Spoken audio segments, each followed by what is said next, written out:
Welcome to Santa Barbara Talks with Josh Molina, and I'm here with definitely one of my favorite people, one of my favorite guests, Daraka Larimore Hall. How are you doing today? And I guess there's two of you today on the show. So how's That's it right. going?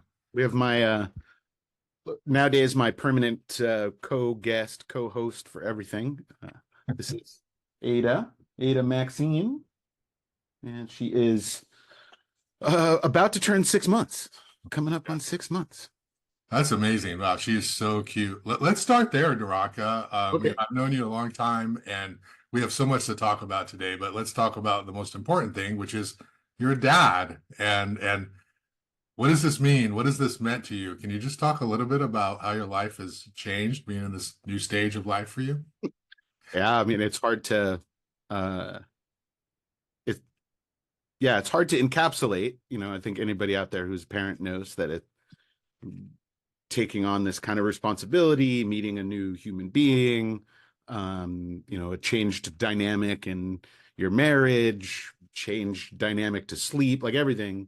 It just has like so many impacts. But like in general, I think the thing that surprised me the most is I've always liked kids. Like I've always enjoyed hanging out with kids and wanted a kid, and whenever I think of that, I think of like, I don't know, a 6-year-old or something on average. And I never really was like a baby person. And so I was like, I thought that I would just be kind of grinning and bearing it through her babyhood, through her infancy, but I've really enjoyed it. Like it's really been fun.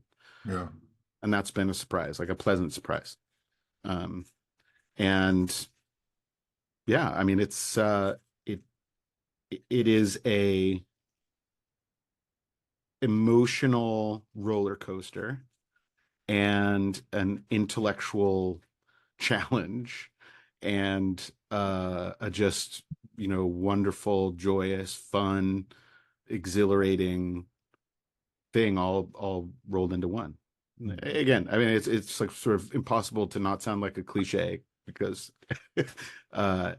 people have these shared experiences and I'm sure know what I'm talking about. Yeah, just a little bit there. I mean, I knew you before I had kids, and I was a very different reporter back then. Hmm. My priorities were very different. And ever since I've had kids, I've sort of said the career is going to be to make money. It's not going to be about me trying to go to the New York Times or something anymore. My priorities changed, and Hmm. that quality of life and time became more important. Um, have you found yourself sort of reevaluating your priorities and sort of saying, this kid is number one now, and whatever I wanted to do or still want to do is going to have to work around that. Have you had those thoughts in your head? What a setup. I mean, if I say no, Maybe you probably will you say sound no. like such a I'll learn dick. something.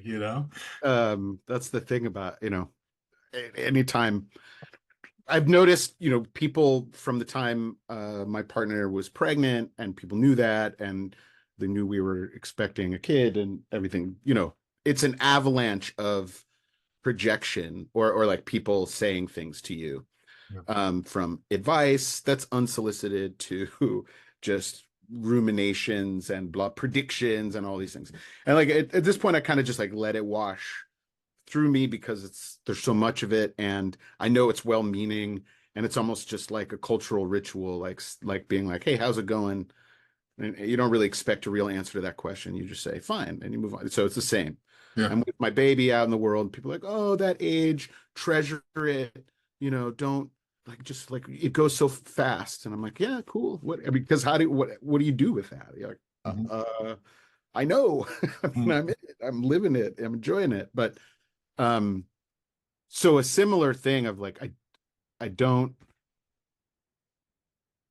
like, obviously I now in thinking about any kind of like work or yeah, um, projects or things to do, now is thinking about it in the context of, raising a child and spending as much time with Ada as I can and being present in her life and all of that. So of course I if I was anytime I was like thinking about what would life be like in the next 10 years is a completely different exercise now, for sure.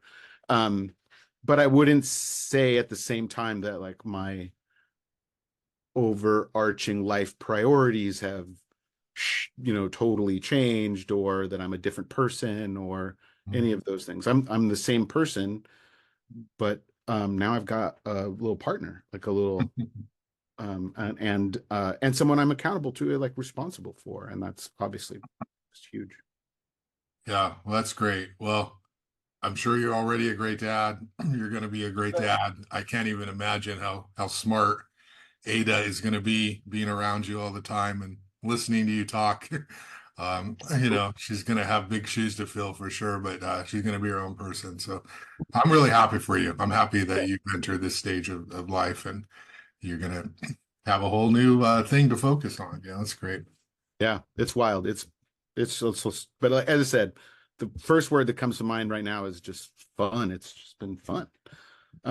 And talking to other parents, like I don't understand how anybody can be a parent in this country and not be a socialist, like if they weren't before. I mean, this like the biggest, most profound lessons that I've learned so far is just like how much work, how much talent, how much energy, how much skill and love like women have been providing for our civilization for so long for free Mhm.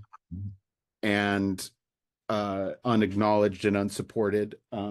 And that every family, every group of parents or caretakers, whatever the constellation is in this country, who like provide for children, the complete lack of support that our society and economic system and government give is Yeah. just so shocking. It's just so cruel.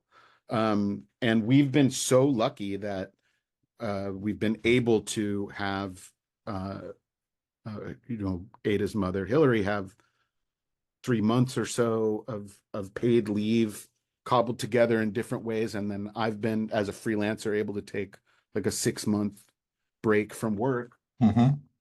unpaid, but we can make it work for a while, not forever. Yeah. That's been so wonderful to have this time with her and to be able to bond and learn how to parent and all of that thing. And I just talked to so many other parents who's like, oh no, one or both parents have to go right back to work when the baby's just tiny, tiny. Mhm. And that's just normal. Yeah. That's insane. It's crazy. Yeah. I mean, that's why there's so much conversation around two-parent households and being able to have somebody home full time with the kid, because there's such a benefit to the whole cycle and the whole structure there. And so many families don't have that luxury and they've got to rely on their network to do that. And even 3 months is a shame, right? Like we Absolutely. should get like 2 years off or something, because 0 to 3 is that essential mother-daughter bonding time, and it's both parents, but there's something so incredible that happens with that feeding, nurturing, and yeah, it's a tragedy. I remember going Well, through if it, I have to just say, if you're going 3 years and it's the mother or the birthing partner or whoever that's doing all of the feeding, there's something wrong. But yeah, point right, taken. I don't want to take anything away from the bonds that happen when you're the person who gives birth. yeah, But, but it is as you said, right? One person can't do it, and you need a co-parent. You need help. You need other family members. You need it, like to use another cliche, like it does. It indeed does take a village, and I think it's even the wrong conversation to be starting with of like, well, we need to ensure there's two-parent families so one person stays home, because A, as you said, economically that's not a reality in most of this country. And B, why would we want as a society to just take women en masse, let's be real about who it would be, out of the workforce? mhm, Or out of the workforce for many, many years, and then they have to try to get back to it and so forth. The point is, we are an incredibly wealthy society. We should be sharing these burdens through paid family leave, through childcare that's affordable, if not free. We should be sharing it as a society, so no mother or birthing partner, needs to decide, do I want to have a career and actualize myself in the world, or be a good parent?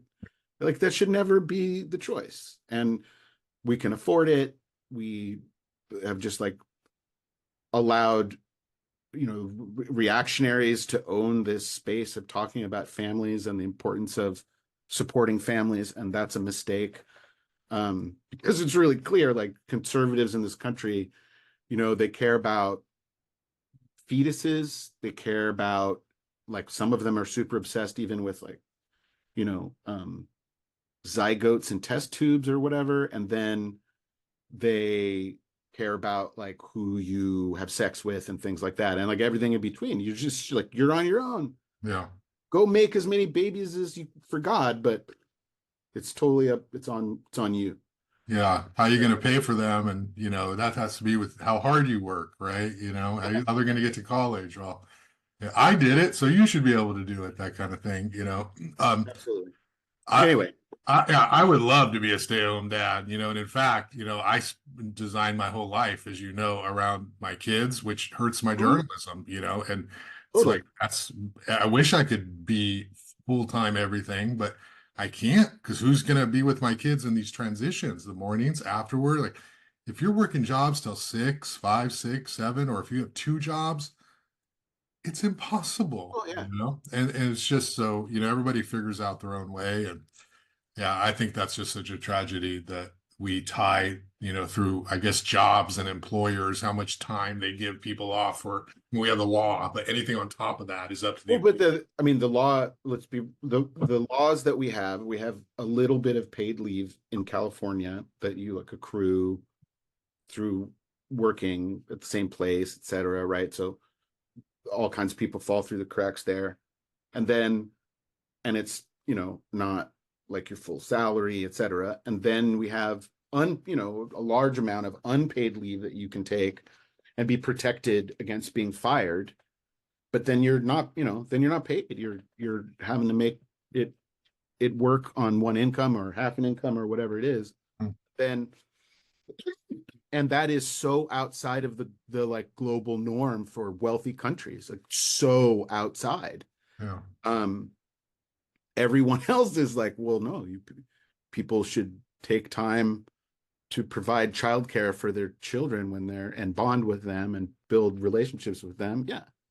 Right. Yeah. Um, and, like, we should share that burden as a society. Yeah. Anyway, it's like, you should have had the option. I guess my point is, like, you shouldn't have to choose so starkly between your career, your work, spending time on it, and being a good father and being present and being around with your children. Yeah. Um, uh, and, or I guess it should be a kind of value neutral choice as much as possible, where you're like, hey, you know what? This is my, as you said, this is my priority. I'd rather be at a ton of little league games than, like, writing up a story about the water district Mission. or whatever, right? And that's totally legit and fine, right? Yeah. But then that's your choice. Yeah. And I've seen all these rich guys working, investment bankers, they work in LA. The moms are running, and they have people they pay to, help out with the kids, nannies, and that's a whole other thing. Is like, they look great on paper, but if you actually get to know them, they're not happy. And so, Yeah. to me, I don't care how much money I have to report at the end of the year in my taxes. I don't really care about any of that. What I care about is, what you're doing right now, which is spending time with them, because that's what they're going to remember and that's what matters. And I've done that, and I've been criticized for that, because the people say, "Oh, your journalism, Josh, it's like, what's this is not as good as it used to be, or it could be." And it's like, yeah, but I'd rather shortchange that than the kids, and it is what it is. But I'm just really, this is great, Daraka. I've been a big fan of yours, even though we disagree on some things for years. And That's right. I'm so happy to see you, and I just can't imagine, Ada when, when she's older, just every day, how lucky she is to have Oh, you that's and, really sweet, Josh. parents, so We're doing our best. We're doing our best. that's all we can do, and being there is what it matters most. Hey, let's transition a little bit here Okay. and talk about some politics. Obviously, the big political stunner, shocker recently was Doss Williams not getting elected to a third term on the Board of Supervisors. You and Doss are friends, have been friends for a number of years. You've battled together, as a team politically. You've been allies, and so you see this from a whole bunch of perspectives. You're not just a pundit observer here. Um, him losing was stunning, shocking. I knew he had dropped in popularity from the people I talked to, Mhm. but him actually losing to a relative unknown in Roy Lee from Carpinteria. I mean, I'm not sure we're ever going to see something like that, again, in my political lifetime locally. It's so shocking. What happened from your perspective? Why did Doss Williams lose? This is a guy who's been very popular for the last 20 years. What happened? Well, and the thing about election outcomes is they are generally speaking multi-causal, but we're always looking for like, what's the one thing? Whereas any factor that I would say is also dependent on like another factor to add up to that outcome. So there was low turnout in that district in comparison to other districts and other years, et cetera. It's, the primary election electorate is always, skews to the right of the general election. There was a lot of attention, and resources paid to the third district, and these new lines and not having Isla Vista and all of that. And I think there were some sort of parts of the community and the political organizations that, were like a little bit distracted or sort of not focused on it. But like all of that, none of those things would have produced that outcome if there hadn't also been dips in support, lost groups of voters that would have voted anyway that had moved away from Doss. This like just so tedious, awful, lazy editorial policy or like style that the Independent has, where they're like, people are saying that so and so is not very nice, and people are upset about this and that. We don't have any policy disagreements with them, and they on policy are really great, but we just don't know, and because people are saying that they just have feelings. And then it's like the same thing that happened with Kathy. There's just like this thing, and I don't think it's coincidentally, it's like people that are not like the further away personality and background you are from the people who make those decisions at the Independent, the more likely it is that they're gonna like ding you on culture and attitude and things like that, and not ignore policy. Anyway, all of those things mean or added up to that loss, which was also, very narrow, but decisive. So it's it's not up to me. Like, I don't work for Doss, and he's an adult, and his staff are adults and so forth. So, in terms of the politics of those pockets of anger at him or discontent or whatever, like that, you can just be a hard-nosed Politico and say like, hey, that was up to him to fix, and he didn't, and that's true. But those things wouldn't have meant defeat in a different kind of election. That's also true. And I don't think it was any kind of like big groundswell surge for Lee. He was the de facto Republican, no matter what his voter registration is, and the campaign reached out to Republicans, and his campaign managers mostly works for Republicans, and that organization ended up backing him. But other people were just like mad at Dawson, so voted for the other guy. Because he didn't take any positions on hardly anything. So it's always hard to read. So we'll see. I don't know. I have no idea what kind of supervisor he's going to be. I don't know him well at all. Sometimes these things happen and the person who wins is as surprised as everybody else. But I know that, if politicians do tend to reflect like their coalition in office. And if that's true, then this is really terrible for the county. Yeah. Really bad. And so I get frustrated with people like, yeah, the editorial writers at the Independent who are like, pretending like this is some kind of high school popularity contest instead of, an important political struggle between competing, groups and interests, with real consequences. Would you have rather they endorse Lee than have done the non-endorsement? Do you feel like it's like if you're going to do that, you might as well make a case for the other guy? Or no, that would have been worse and Mm-hmm. really stupid. If they had like endorsed him, regardless of the fact that he didn't take positions on things like all of these things, that would have been really bad, even worse. No, but it was just the point is like they might as well have at most, I guess is my point. Like if you're going to be like, we're not going to endorse this incumbent. Like that's the thing about an incumbent. There's a record. There's like an actual record. And so whether you endorse them or not is a big statement because you're actually talking about that person's, verifiable impact on policy. Mm-hmm.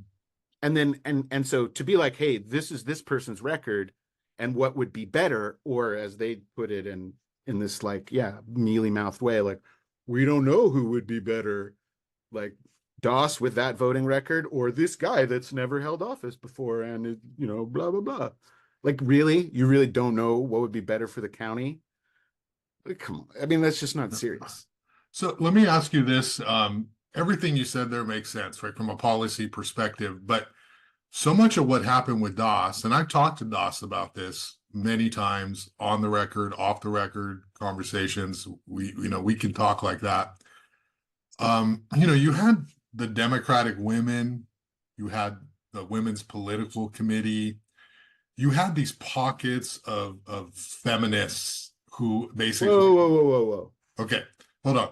We had these pockets of women's groups who had said, we don't support him anymore.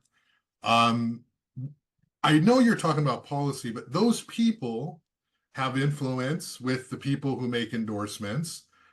I know you're not dismissing these concerns that these women's groups had about how he behaves in terms of how he treats people.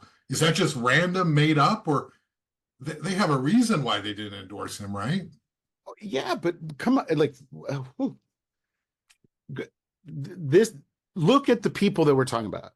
We're talking about individual people because you're right. Like when you start talking about organizational endorsements and so forth, then like you got to look at the organizations. Yeah. And here's the thing I will say absolutely about Dem women is that they are a real outlier in terms of clubs in Santa Barbara, Democratic clubs. They're built, they're structured, and the way that they're organized is, I mean, it's how Democratic clubs used to be structured before waves of like activist reform in both the 60s and the aughts, because they meet once a year, and that meeting is like a luncheon where the board nominates new members of the board and then the membership like votes for that, and then they're just a board for the rest of the year, and that board decides on who to endorse. And they've, if you look historically, they've endorsed men over women. They've endorsed like better feminists. I mean, like worse feminists over better feminists. They've tended to be more conservative in their endorsements and they sort of, they've sort of positioned themselves as like in opposition to the party. But one thing you'll just like never get is a policy argument. Like it's never about policy. And if they thought that Doss's policies were not as good as Lee's, then that would make sense. What they did would make sense. But I've never heard that. And if all that being said, I haven't heard this, right? Nobody has said this in a forum that I've heard where somebody articulated a feminist criticism of Doss's behavior. And if they ever did, I would be all ears and listen. And Daraka, they're not doing that in public. They're doing that in private, and they're not doing it to you because you're his friend, but in private they will, and they do to every. What did they say? What is it? That's up for them to go public with. Okay, but then what do I do with any of this? Like how do we, if he needs to be held accountable for some behavior, and Lord knows I'll go after a friend and people go after me and have improved my behavior on things and so forth. Like I'm all about it. But what I see is like people who have been mad about endorsements going back to loyalty to Helene Schneider, people who are like really explicit about not liking that there are like so many young people and non-homeowners making decisions, people who are like, yeah, also people who were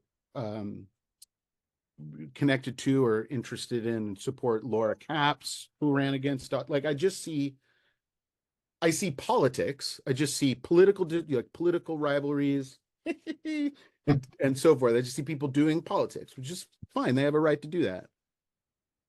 And then whispers or something.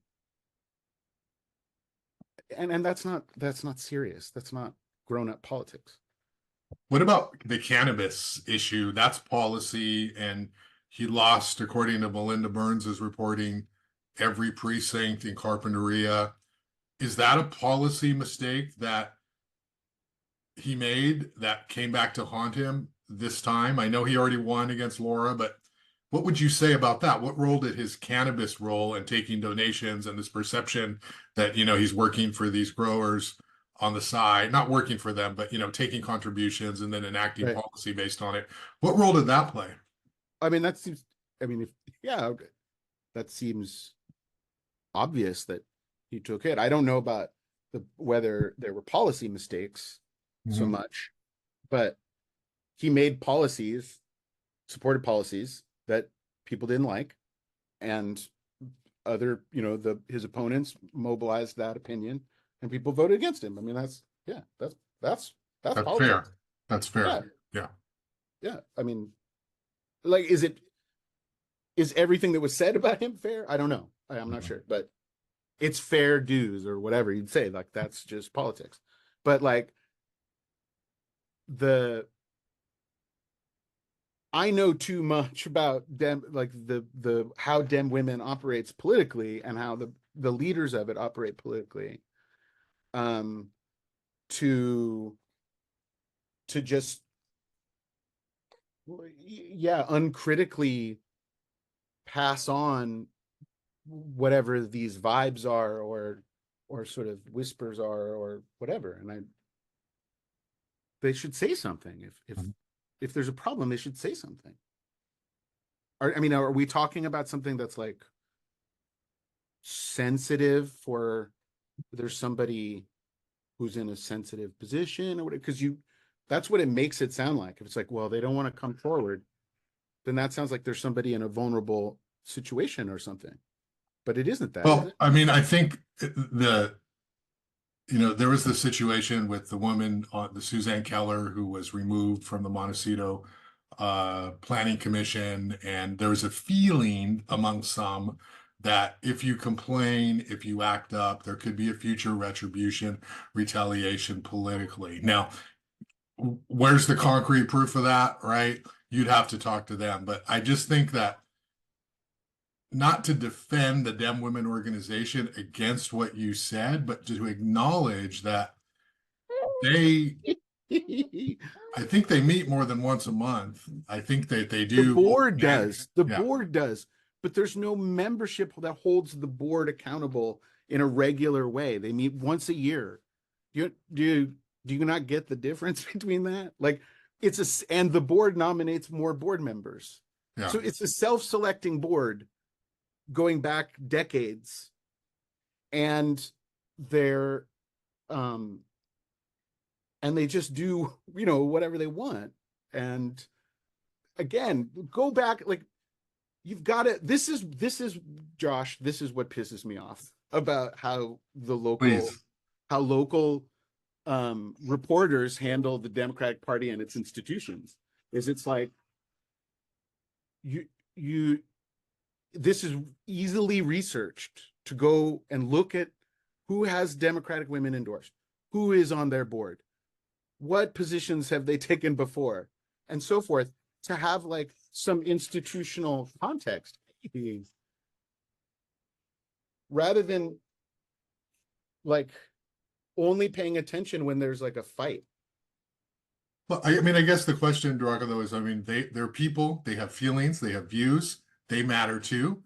They don't like Doss, and that was something he did not shore up, and it cost him, right? And so let's transition a little bit to, are there any lessons to be learned here? Like, is there something to say, we can't ever let this happen again because Doss was the safe one, and if he lost, oh my goodness, what else could happen? I mean, what lessons from the party have been learned in terms of preventing something like this in the future?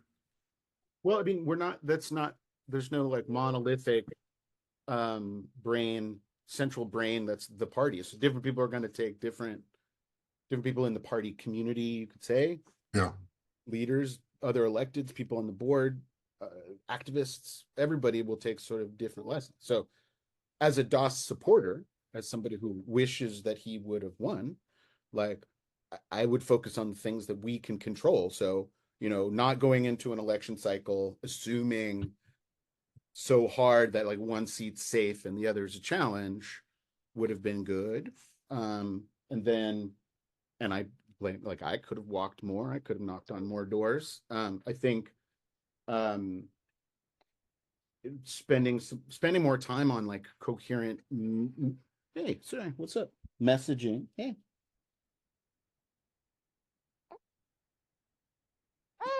she's a little fussy, but hold on just one second. Yeah, no problem. What's up? She's going through this thing where like she demands to stand up, and no matter what, like she wants to eat standing up, she wants to everything is great. But I have to hold her anyway. Where was I? So yeah, just from your perspective. So yeah, there's a whole bunch of things that I would do that are self-critical or like self-analysis of like, how could we have done better, etc. Then there's like, again, I'm not trying to be defensive, I'm being agnostic. There's like any number of things that Doss as a politician or as an elected official could have done differently, could have, should have, whatever, that I'm not qualified to talk about, but I will say I couldn't believe he made mistakes, like, because he's a human being and we all do, like, people do. So that's fine. And that analysis, there's people that are better placed to make that analysis. But like, I mean, when it comes to Dem women or other liberal groups, progressive organizations, I would just throw back the question you're asking me about what should be learned. Like, what should be learned is that if you're like needling and undermining an incumbent but not actually articulating public politics that they can change, like, maybe you're just like handing the seat to the other side. And so, it's to me, like, they need to be looking in the mirror and having some thinks. Yeah. Is it worth it? Was it worth it? Was that what, because of Because he didn't reappoint the planning commissioner that you wanted, or what is it? Mhm. Um, Again, and we're, Josh, we're- like you, well, hold on, because you said something about like these are people and they have feelings, and like yeah. sure, but they're also elected officers of groups and they're political actors, and so I'm fine to listen to whatever their concerns are and take it on board, but they have to articulate them. You can't just run around whispering shit. That's not okay. Hey, right? You got to scream out, say them, articulate them. Hey, let me ask you this, Daraka. You know, I've met Roy Lee, and I found him, and I'm not talking policy here, I'm talking personality, um, very genuine, authentic. He is not a Republican. He does not strike me as a conservative dude, other than the sense of he's like, I want to listen to everybody, but Doss cozies up with conservatives too. He did that against Laura Cap, so that's not a sin in itself. I mean, outreaching, trying to get them to vote. He's friends with John Davies. He's friends with Republicans quietly, privately. Roy strikes me as a nice guy, right? He did not get an interview with the Dem Party. And I know, duh, Josh, we're never going to endorse Roy Lee for Doss Williams, but should there not be some sort of process where a Democrat who's running, even against an incumbent, gets an interview? Yeah, so Josh, I've been over this with you like so many times. I Like, know, but not on there air. is only one reason that a Democrat, a registered Democrat, doesn't get an interview with the Democratic Central Committee for endorsement. There's only one thing that causes that to be true. And you know what it is. They don't ask for one. Exactly. Yeah. So there's your answer. And this idea, just it's like, again, right? You how about, since it's the same answer every time, like you just file this away as like research that you know this, and then you can just say that, right? I mean, this is so frustrating. But Daraka, Because then every time I have to go through this thing of being like, no, nobody is trying to like game a system. And that's where the concept, where the second point that you said, the fact that if Roy Lee, and I by the way, I have no reason to doubt what you're saying, that he's nice and well intentioned and so forth. But if he had gotten up and said, I'm running against Doss Williams because marijuana or business or not listening and so forth, and then we interview Doss Williams, and he talks about what a champion he's been for affordable housing, about the, standing up for PLAs, about, supporting organizing to elect other Democrats, like all of those things. And then we were like weighing both of them.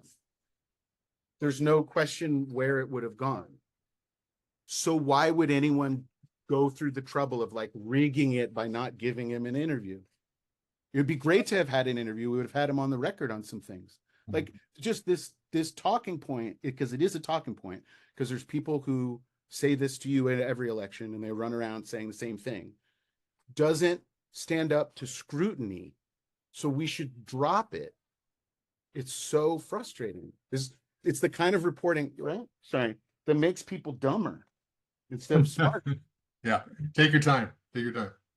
So she ran for city council, and so this was definitely more than 15 years ago. And the thing that I remember the most was when she did the touring with the candidates little video. Yeah, we saw her ceramic cat collection, which was like very impressive. Like it was deep. You know what I'm talking about? I don't remember which candidate you're talking about. I remember that series, and I remember, but I don't know. Was she a Democrat?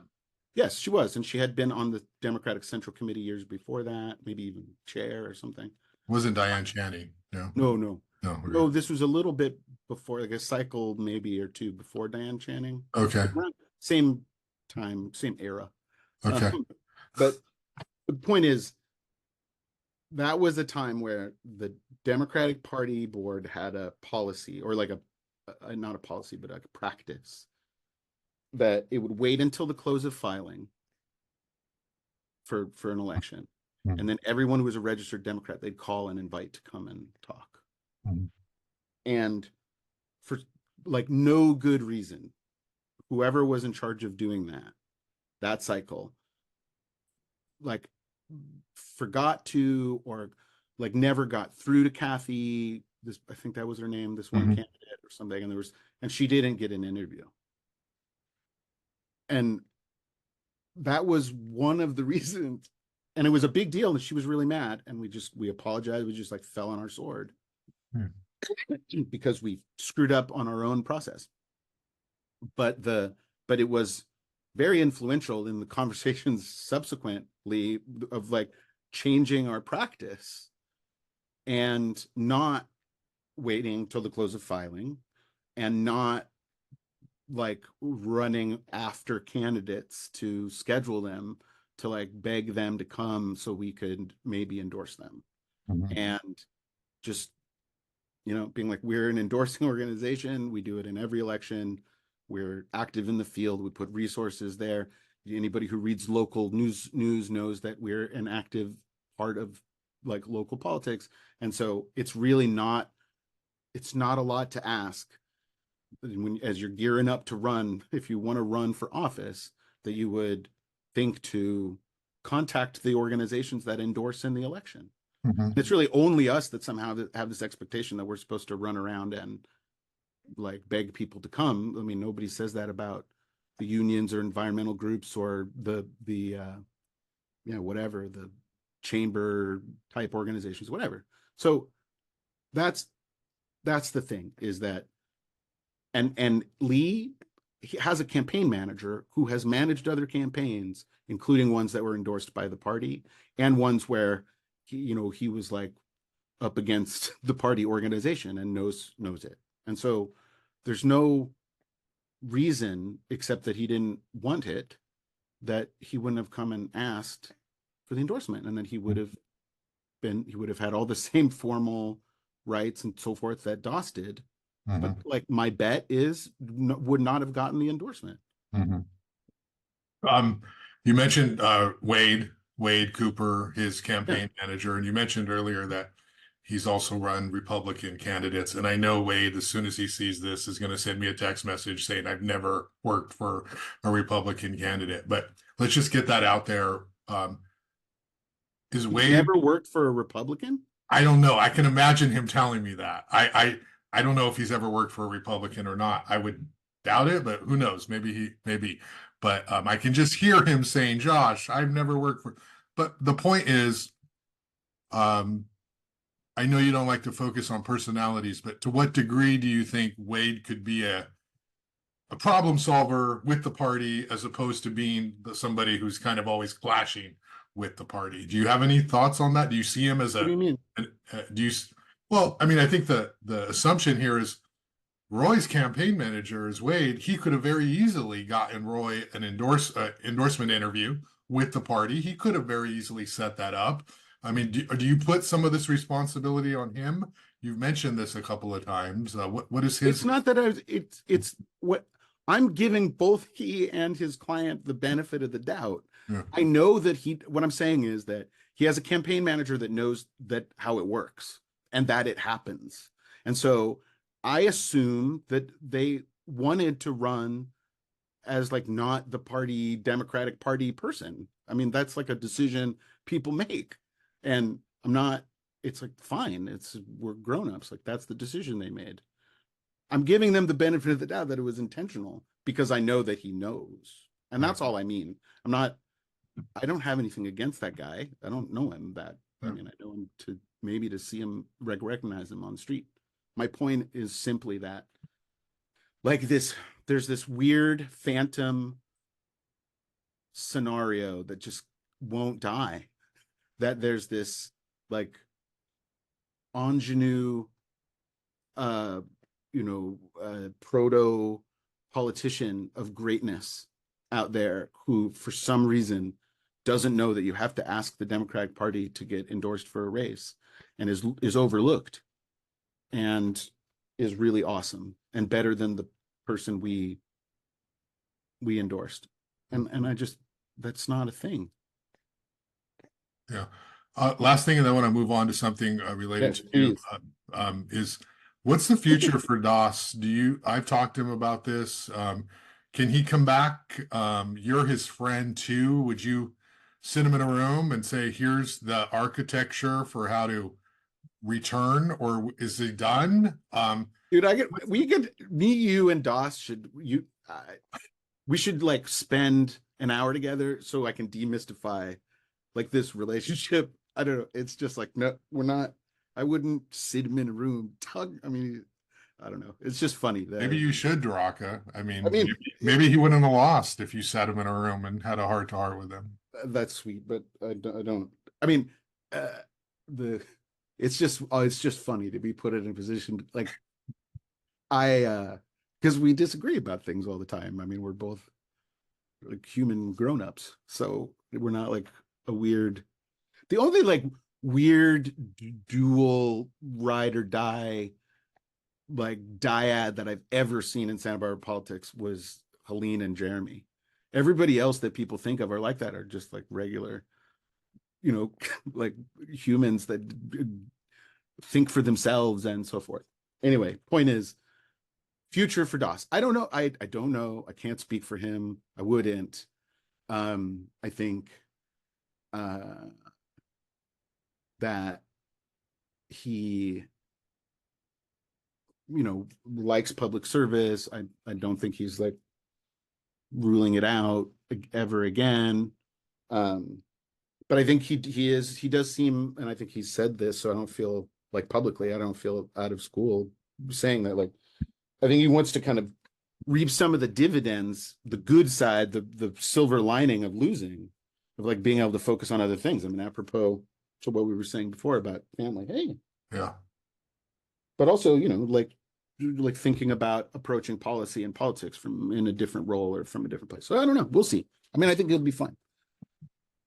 Okay. I'm like I said, I'm much more worried about the county losing somebody who was, just like so good on housing for one thing, and environmental protection. I mean, there's just like a lot of things where we just don't know what's going to happen.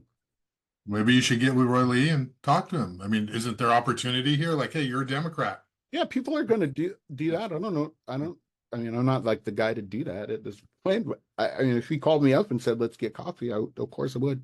But people are going to do that. I mean, he won. He's going to be the thing. Like, that's the thing, is like actually the like networks of people on the sort of left of the party who have been like running things more or less for the last few years. Like, we're not actually vendetta fueled factionalists. You have to go to the other wing of the party to find them. Mm-hmm. I mean, oof. It's like some of them are fighting things from so long ago. They're like the Japanese veteran on the island still fighting World War II. Mm-hmm. So anyway, yeah. Short and long answer is, yeah, sure. I mean, everybody who has any kind of agenda with county politics, like everybody's gonna want to talk to him and figure out where he's come from. Hey, Draka, I saw on your Facebook situation with you and this national delegate situation for the presidential election. And, I saw you were excited about, you were traveling somewhere, you were asking people to vote for you. And then all of a sudden there's this post that says, I've been removed from the potential applicants for delegates by the Biden-Harris administration. And it's kind of a mystery. Campaign. Sorry, not mystery. Campaign. That'd be really scary. What were you trying to do, and what happened? Yeah. So I wasn't traveling anywhere. Okay, so we had our presidential primary. Biden won all the delegates, right? But in another year, since California isn't winner take all, it would be like, Josh Molina wins, 30% of the delegates, and Daraka won 16% of the delegates, and Ada won, the rest. And then after that, after the primary, then we elect the actual human beings to be the delegates, elect and appoint. So a bunch of them are elected out in the grassroots, you could say, like out in the field by congressional district. And those elections are like, sort of like caucuses for people trying to sort of get a handle on it, in that it's like open to any registered Democrat. Anybody can come in and vote, and anybody can run, asterisk. And then there's a bunch of them, of the delegates, that are appointed by the campaigns. She loves to pull my hair. Right, like they're appointed by each of the campaigns, in this case just the Biden campaign, and those can be party leaders, or just people they like, whoever they want. And so I applied to run in our congressional district. I put in my name for it. And now the campaigns have the last word on who their delegates are, which makes sense. But what's weird is sort of the system by which they do that in this case. They have the right to not disqualify people. And in past years, that was done after the vote for the delegates, which you can imagine. So then it's like, these people win delegate seats, and then the campaigns would go through and be like, nope, this person's, a convicted sex offender, and this other person's like actually Nazi, and this person, whatever, we're going to knock them off. Or, as what I've heard is actually quite common, it was just like, oh, well, we like Ada and she came in, fourth. We're going to knock off Josh at number 3 so our friend Ada can go in. But they go through and tweak the final delegation, is basically the idea. Yeah.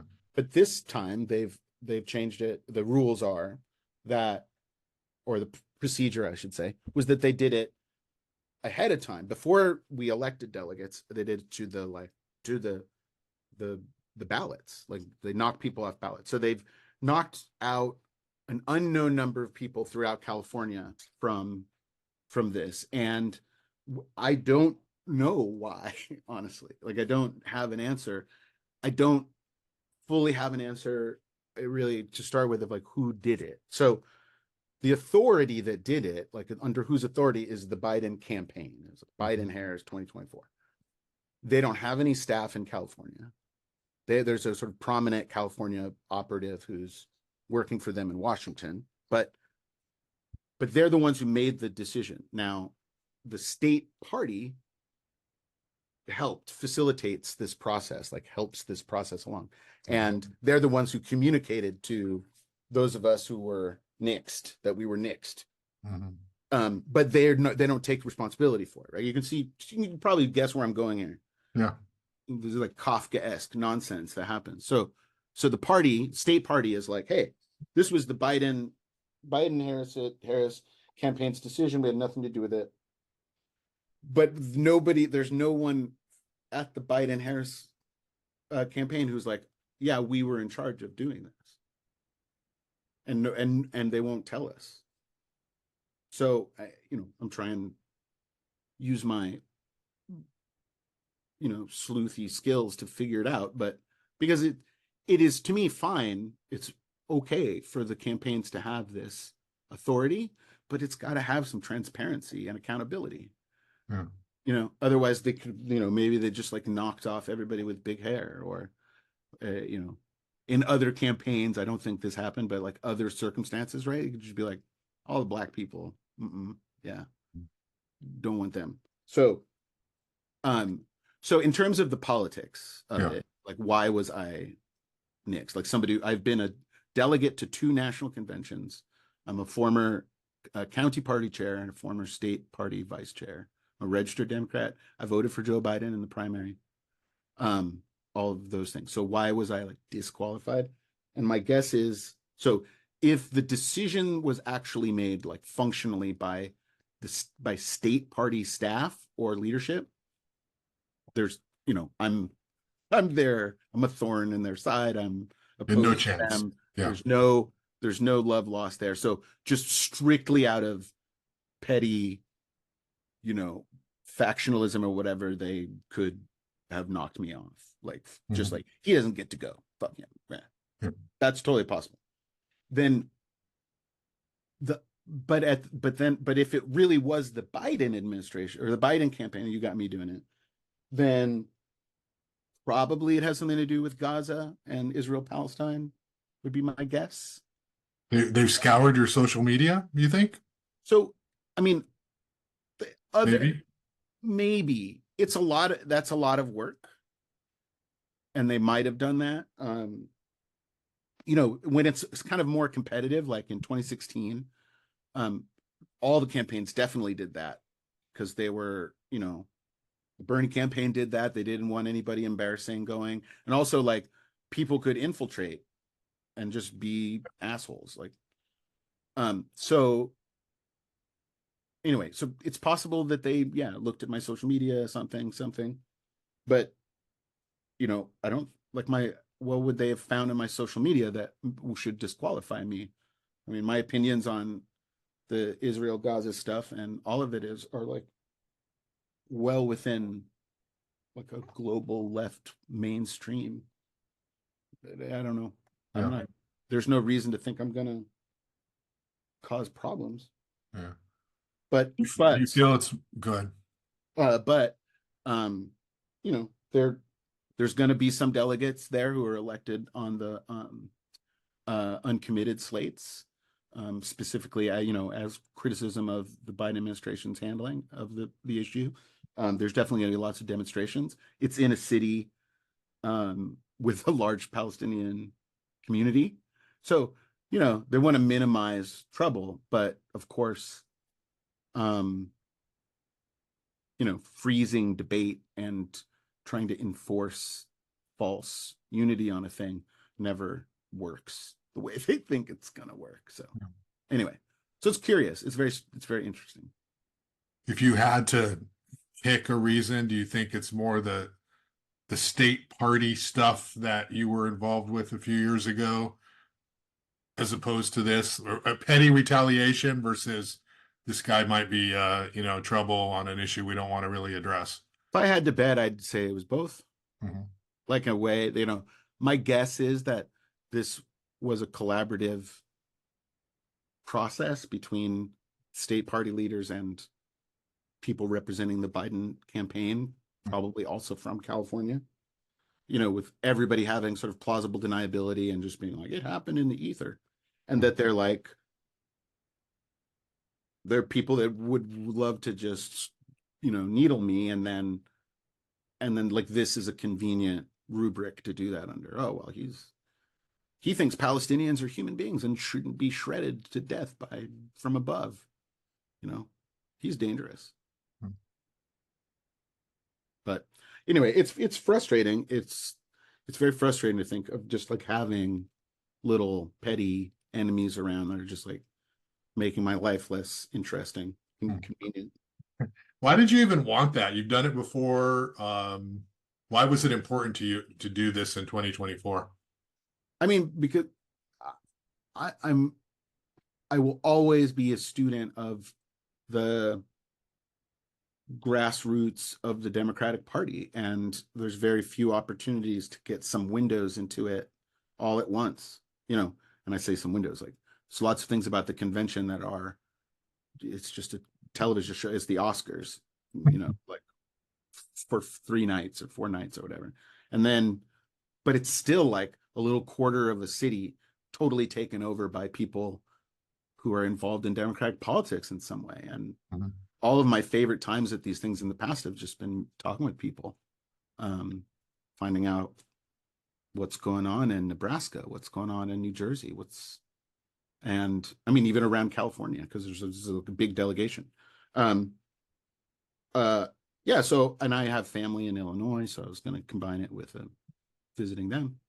That was the plan. Mhm. Also, it's funny because the last convention I supported Elizabeth Warren, so she got 0 delegates or close to 0 delegates out of California. So I didn't have any shot at going. This time I was like, hey, we just have one candidate. It's always easier in these re-nomination ones. It's less competitive. And then I was just like taken out of the running by some nameless hack. Would Salute Carbajal had any role or say if you're running in his congressional district? Is that a thing at all? Or No, not direct. I mean, not in any kind of yeah, direct way. Like it's just the way to organize the elections I see. using congressional districts. Um, the and organize like how many delegates to divide the delegate seats up so that you can elect people to them. You need some kind of uniform, population identical unit. So Yeah.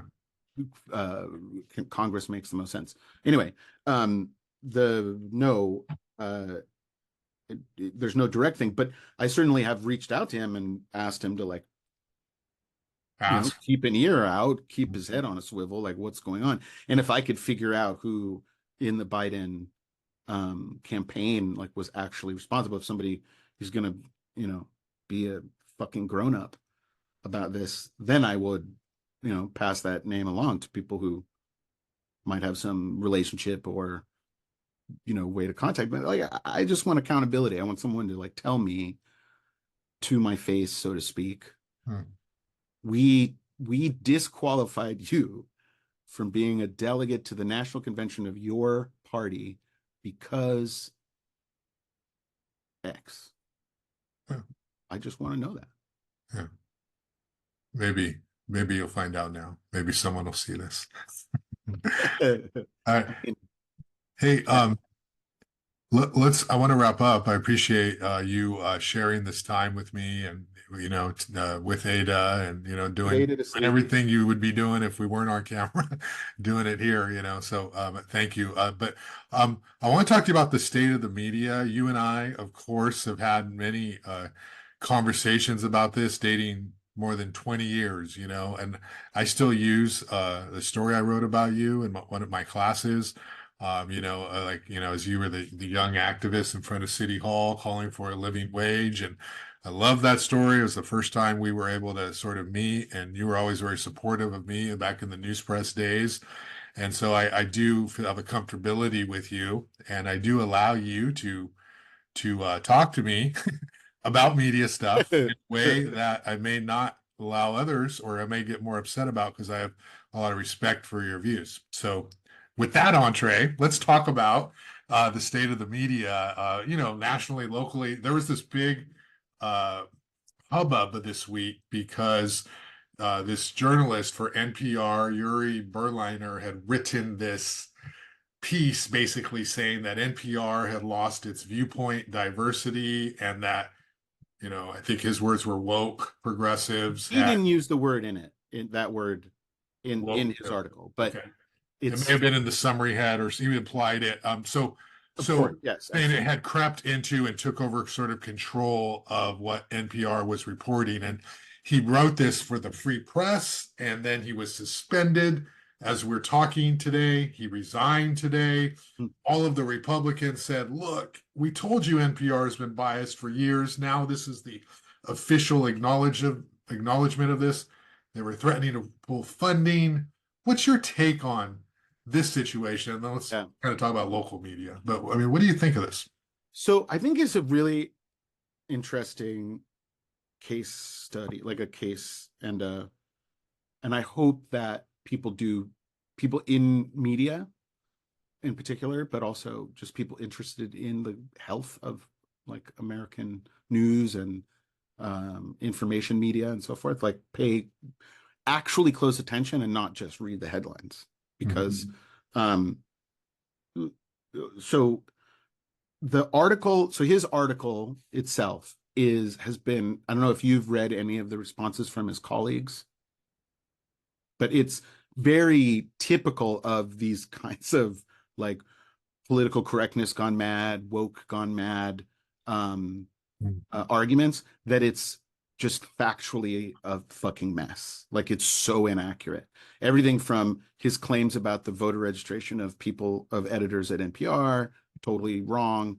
The like demonstrably Steve Inskeep like posted his voter registration card on his response to show he's not basically no party preference, independent, whatever.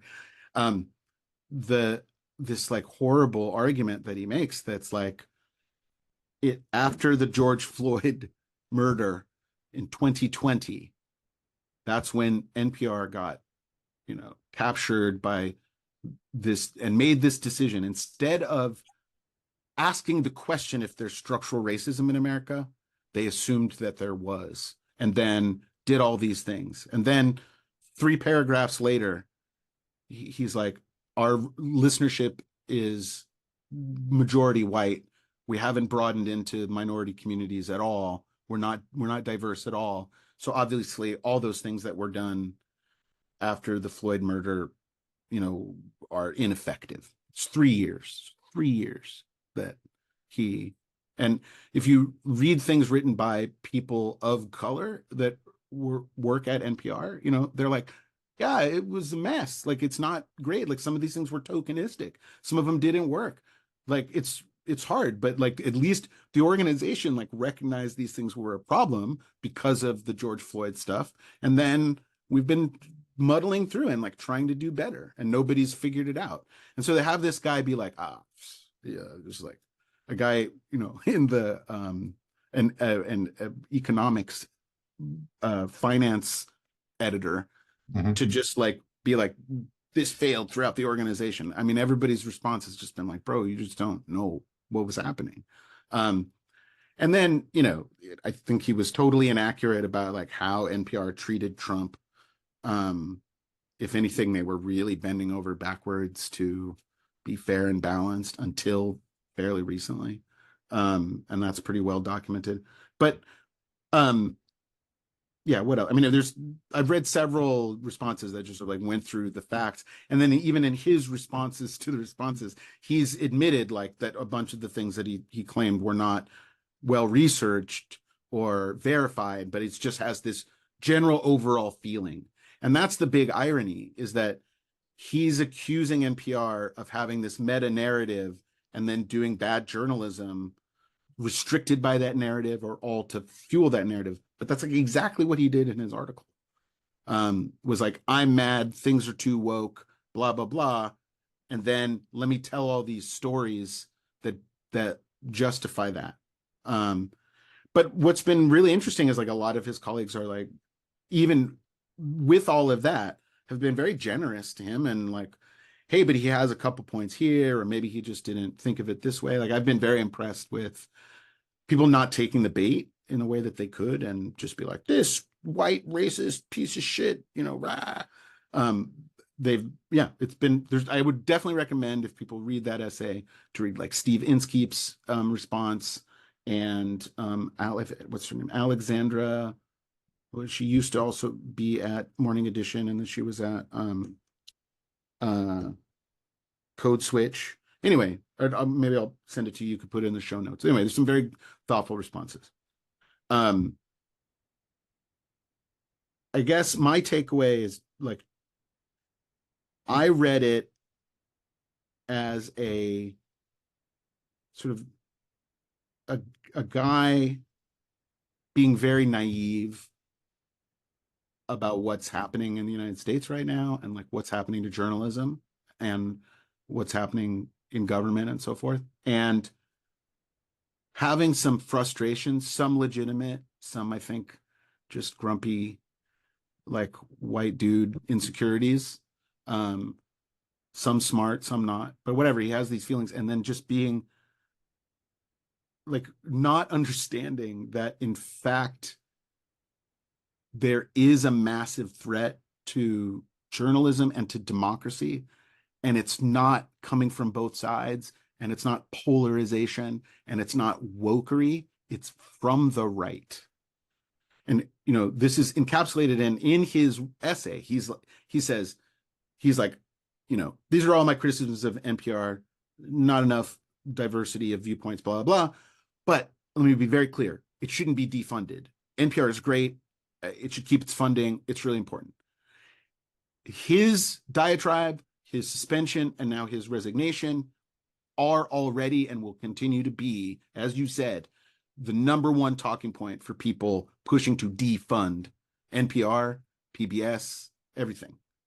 And if Trump wins, they're totally going to do that. Absolutely. They want to do that. So this is what I'm saying is this is a guy who, like, on the one hand, he's like, oh, the woke left or whatever, they're like, they're ruining my old NPR that I liked. And that's a problem. And then not recognizing that all he's doing is gonna, like, give a torch to these fucking assholes, like, that he's defending should be represented in somehow in NPR's coverage more or something. So that's my first takeaway. The second is, how are you as a journalist, like, I know you guys are trained very much in a kind of shorthand of on the one hand and on the other. Like, I know it goes deeper than that, but, like, that's just a good hermeneutic for writing an article. Get a Democrat to say something, get a Republican to say something. But it's a legitimate question for any responsible news organization, left, right, or center. When the right wing is unhinged, lying, racist, extremist, if not fascist, fascist adjacent, how is it responsible to be like, well, on the one hand and on the other? So, like, on the one hand, Trump is an adjudicated racist. But on the other hand, what? It's a cabal against him to, like, you have to give equal time to that. And that, go ahead. Yeah. I've ranted. That to me is that's the naive kernel where I watched this guy go through this logic where I'm like, bruh, you're nostalgic for a thing that just doesn't exist anymore. Yeah, I mean, the thing about the Trump thing is it's, yeah, on one hand he's this, but the other hand, half the country doesn't care. And half the country still likes him. And so journalistically, you could ignore them, right? But you're not representing what people actually feel. It's not our job to say you're idiots, and it's not our job to say you should not like him because he's a crazy man. There has to be some reflection of what half the country thinks and feels. And it's shocking. I think the mainstream media, from the time he ran until now, made him a monster, gave him too much attention. He was like this little celebrity who was running. Right. So that's one of the critiques of that piece by the Berliner piece, right?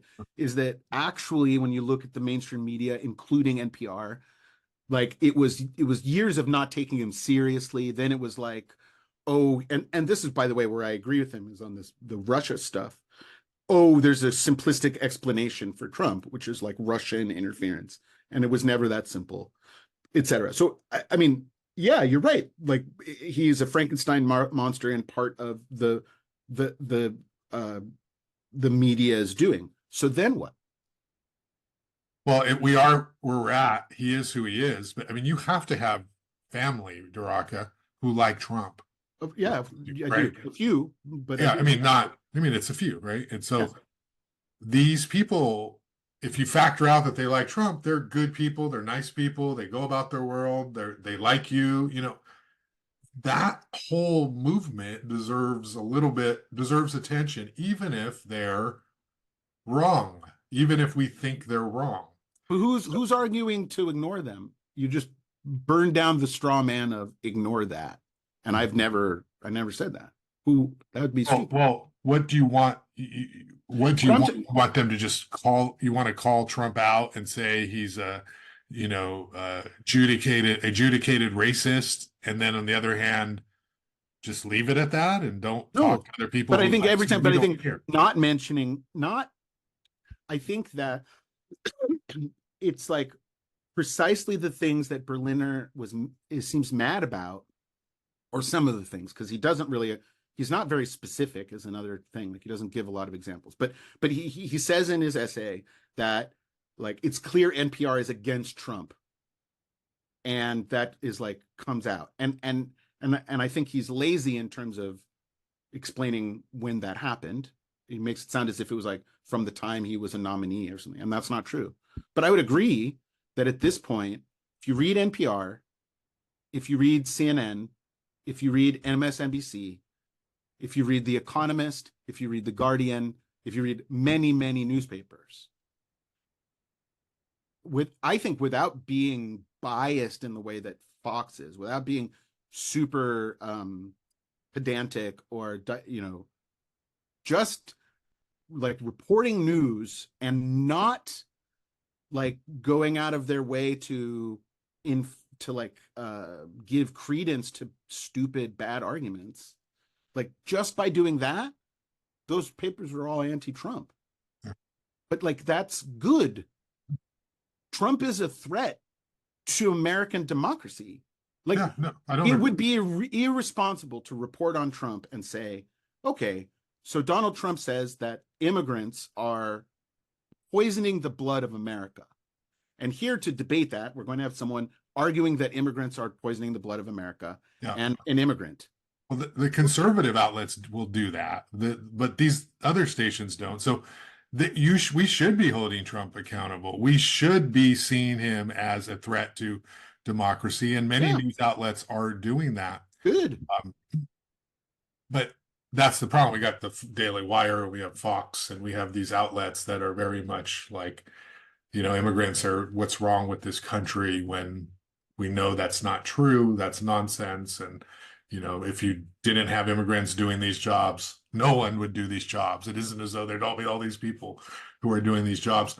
I got about 10 minutes and then I got to pick up my daughter, but I want to talk about local media a little bit. And you can include me in your criticisms. It's totally fine. But, I find it kind of interesting that, there's sort of a hierarchy of journalism locally of who's left, right? And among them are like Nick Welsh and Jerry and Melinda Burns, and wherever I'm at is wherever I'm at. But I've always sort of found it sort of interesting that, like, to some degree, like people like this journalist or they like that outlet or this outlet, but I don't think you like any of the outlets. And so I'm just sort of curious as to, like, what is your criticism? I mean, Nick Welsh is a fantastic writer. He's smart. He's very liberal. He's very progressive. But, even then, he's not, I don't think he's somebody you would hold up as like this great journalist in this community. And I don't know that you'd hold any of us up that way. But can you talk a little about your problem with local media and how we report on the news? Actually, I mean, the people that you just mentioned, Yeah. each of them have done great journalism. You've done great journalism. Melinda has done great journalism. Jerry Roberts has done great journalism. I mean,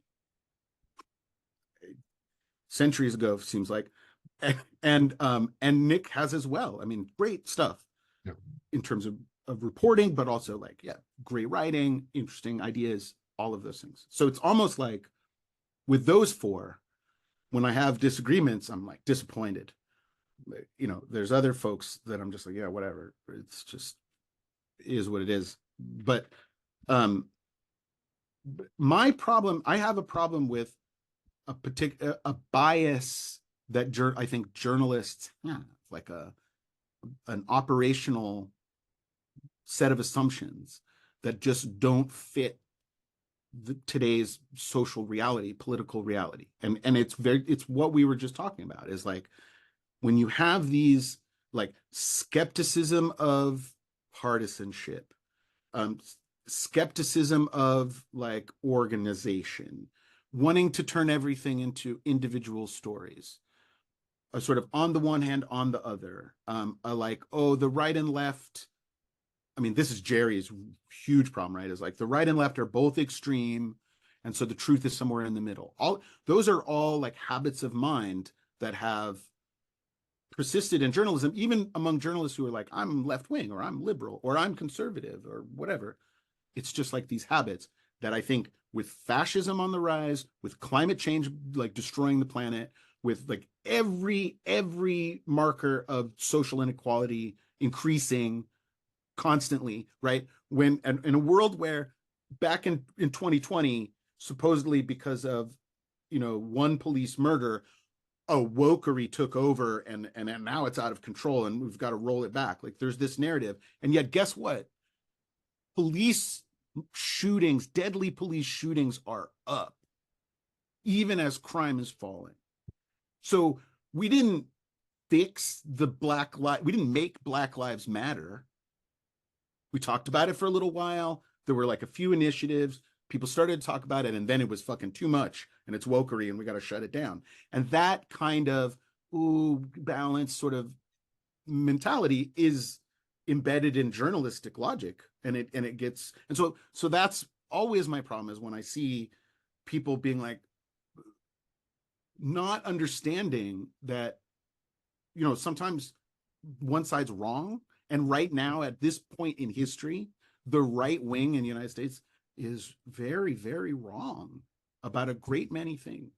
And it is up, and you have to help people interpolate that. The difference between being like, hey, I think taxes should be low and the market should govern most things, and like the great replacement theory. Like there's just not, it's not the same. You're not covering the differences between left and right in the same way. And yeah, so anyway, that's my problem. Rick Perlstein has been writing a really great series about this. He calls this the Infernal Triangle, where one of the points is this like old-fashioned media that wants to call balls and strikes and just be like, we're referees. And it's just like the image in my head is just like,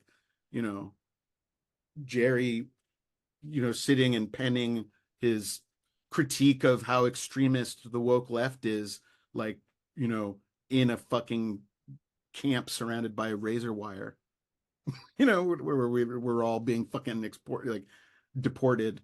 Like, how long are we gonna play that same game while the right is just heading way off the cliff? Yeah, I mean, it sounds like you're advocating, or you're saying journalists should be stronger in advocating against conservatives who, in some cases, it's very clear that what they're advocating for is wrong for our democracy. And rather than just saying they're doing this and other people are doing this and you figure out, we should be like, here's why they're doing it wrong, and explaining it in context and holding them more accountable. And you think that journalism should be headed in that direction. And I think there are a lot of journalists who do that. Jerry Roberts would say he did that about Das Williams. He would say that he held him accountable, and look what happened. So these things are layered, they're complex, and there's perspectives. And I don't know that we're ever going to see journalists, mainstream journalists, who are partisans, even though I'm a Democrat and I've never not voted Democrat since I've been 18 years old. But I sort of feel I'm not even asking you to necessarily be partisan. Yeah. Like the point is, be anti-fascist. The point is, like, no matter what, you are setting up guardrails about like what is journalists are part of. I'm not putting it all on news journalists especially, but journalists are one of those groups of people whose work constructs what is extremist, what is mainstream, what is acceptable, all of those things.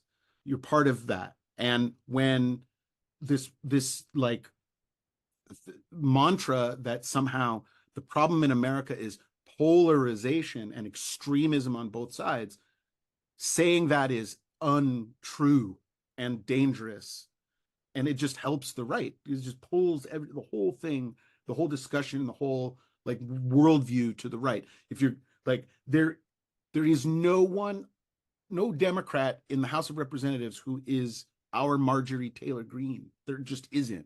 And journalists write as if AOC is the same, like they're a comparative set of polls, and that's nuts. Mm-hmm. Like Marjorie Taylor Greene believed in and like promoted like crazy anti-Semitic conspiracy theory about Democrats as systematic child molesters and cannibals. AOC wants healthcare for everyone. Mm-hmm. Do you see what I'm saying? And so I don't know, like, I will always defend the journalistic like skepticism of people in power. Like that's good. So to the extent if Jerry feels like he's holding DOS accountable for something real, anti-corruption or something, whatever, that's great. That's fine. Do that. But when you when I look at his overview and I see like who's he after and who's he going holding accountable and who's he critical of and who he isn't, I don't know, man. To me, that's like such an easy story to tell about what's happening, and it's about his own prejudices and so forth. That's what I think. But to me, again, the biggest problem, and particularly with his editorials, and you see this to a lesser extent with Nick, is just like this need to put everything into a narrative of balancing versus the extremes, the fanatics, and blah blah. Yeah. And there are extremist and fanatical left people, but they're not the ones in charge of anything. It's just not true. All right, Daraka, I appreciate your time. This is, I think, our best podcast yet. And all right. I thank you for your time and sharing it with Ada. And she just had a good nap. Oh, yeah, she had a good nap, and we got to hear all our great conversations. So thanks a lot, Daraka. Have a great time. Have a great day. Hey, you too. All right, bye. Have a good day.